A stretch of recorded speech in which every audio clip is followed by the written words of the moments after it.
All right, so we're going to start today with a warm-up on page 14. Don't forget, this is page 2, where you have the formulas and the identities that will be given to you. If it's not on here, you're not going to be given the identity on the quiz or test, but it would have to be in your brain, like the reciprocals or that sine divided by cosine is tangent and so on. So we're going to pause the video here and let you just start with number 1. I'll give you about 2 minutes to see if you can get the left-hand side, simplify the left-hand side and see if it can equal the right. Okay, so I know that the reciprocal of cosecant is 1 over sine theta, and tangent is sine divided by cosine. And then sine divided by itself is 1, and I'm left with 1 over cosine theta, which equals secant theta. So we did it. Now for number 2, my first thought, and you didn't try this one yet, would be to use the conjugate of the denominator. The conjugate is when you would multiply by opposite signs. I'm sorry, it's the same binomial with opposite signs. And I know when I do this, I'm gonna get 1 and then minus cotangent squared. So when I look at my cotangent squared identity, it's 1 plus cotangent squared, not 1 minus. So I don't think I want to take this conjugate route. So instead, especially because we're left with just one term, I'm going to change everything to sine and cosine. That strategy of changing every identity to sine and cosine will always work. You just might have a lot of extra algebra to do if there was a more efficient way. But honestly, for this problem, changing to sine and cosine will be the best strategy. So now in the numerator, I want to make a common denominator. So since we have cosine in this denominator, I'm going to put cosine over cosine here. And since this denominator has sine, I'm going to make the 1 sine over sine. So now, combining my numerator fraction, I have cosine theta plus sine theta all over cosine theta. And that numerator fraction is all over sine plus cosine over sine. So now when we have a fraction divided by a fraction, we can multiply by the reciprocal of the denominator. So I'm going to keep my numerator the same.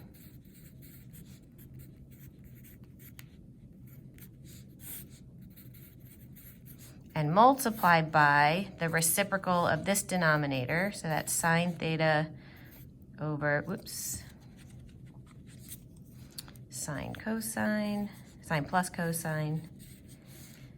And then what I notice, cosine plus sine and cosine plus sine, they're the same term. So anything divided by itself is 1, and I'm left with sine divided by cosine.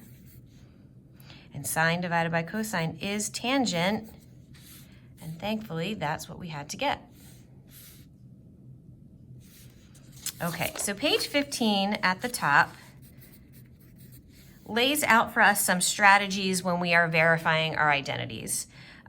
You can only work on one side. It's like doing a proof back from geometry with your statements and reasons. Instead, it's more of an algebraic proof where you want to get the left side to match the right or the right to match the left. But you can't manipulate both sides. You can only work on one side. We try to use our basic identities, the Pythagorean identities, the reciprocals. If you have fractions, make a common denominator, use your algebra operations, and if nothing else works, what we were saying about the warm-up, change everything to sine and cosine. If you change everything to sine and cosine and keep simplifying, you should be able to get to the final answer. Okay, so we're going to do a few practice problems together. So you can only pick one side to work with, and I usually pick the more complicated side because it's easier to simplify this left side to make it match the right side. So let's see this secant squared minus 1. If I look at our page 2 of identities, secant squared equals 1 plus tangent squared. So if I subtract the 1 to the left, secant squared minus 1 is tangent squared. So I'm going to make my numerator tangent squared and leave the denominator. And then we want to get sine squared as our answer. So I think I'm going to change these to everything to sine and cosine. So tangent is sine squared over cosine squared. Secant is the reciprocal of cosine. And now I can multiply by the reciprocal of the denominator. So I rewrite my numerator. Multiply by reciprocal. Cosine divides to 1. And our final step, I'll squeeze it in here, is we get sine squared, which is what we wanted. All right, for number 2, tangent A cotangent A minus cosine squared equals sine squared. So I'm thinking I might be able to get the left side, since I want sine squared by itself, if I subtract cosine squared here, we know that sine squared would be 1 minus cosine squared. So I wonder if I can get this left side, if I can change tangent, cotangent to be 1.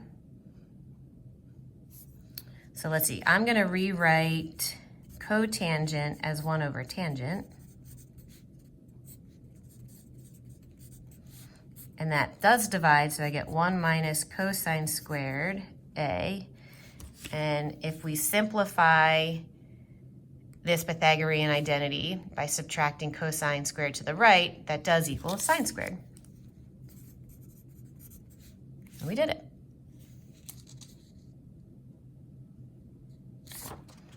All right, a few more on page 16.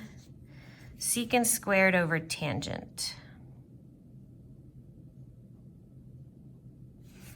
Because we have a product on the right, I'm thinking if I change this left side to fractions and multiply by the reciprocal, I'm gonna get to something like this. So let's make secant squared 1 over cosine squared.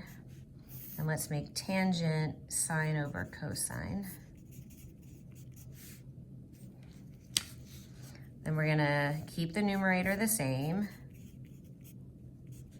Multiply by the reciprocal of the denominator. This cosine with this cosine squared can reduce, so I'm going to reduce this to 1 and this just to cosine. So 1 over cosine is secant, and 1 over sine is cosecant. And we got the right-hand side.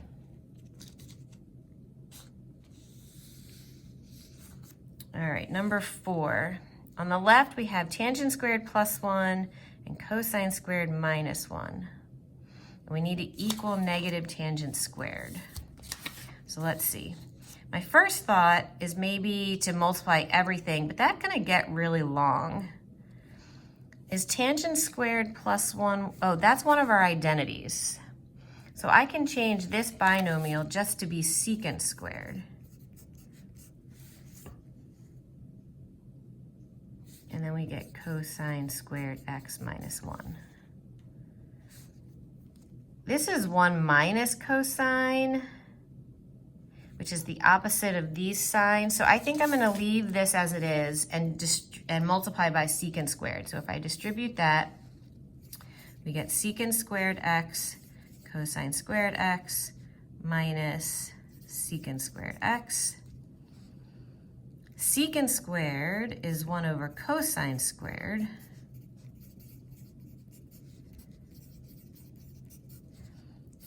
And this is over 1. So these cosine squareds divide to 1 minus secant squared.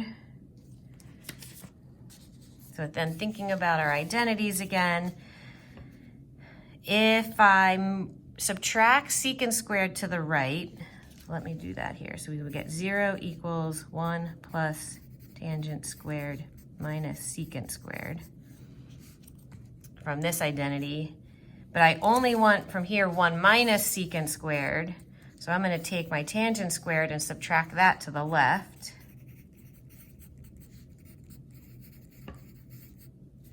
So 1 minus secant squared I can replace with negative tangent squared, and that's our proof. We did it. Oops, sorry, I can't see. We got the answer that we needed. All right, last but not least, in number 5, tangent secant times cosecant minus sine. Okay, I'm gonna start outside here and see if I can simplify that. Tangent is sine over cosine, and secant is 1 over cosine. No,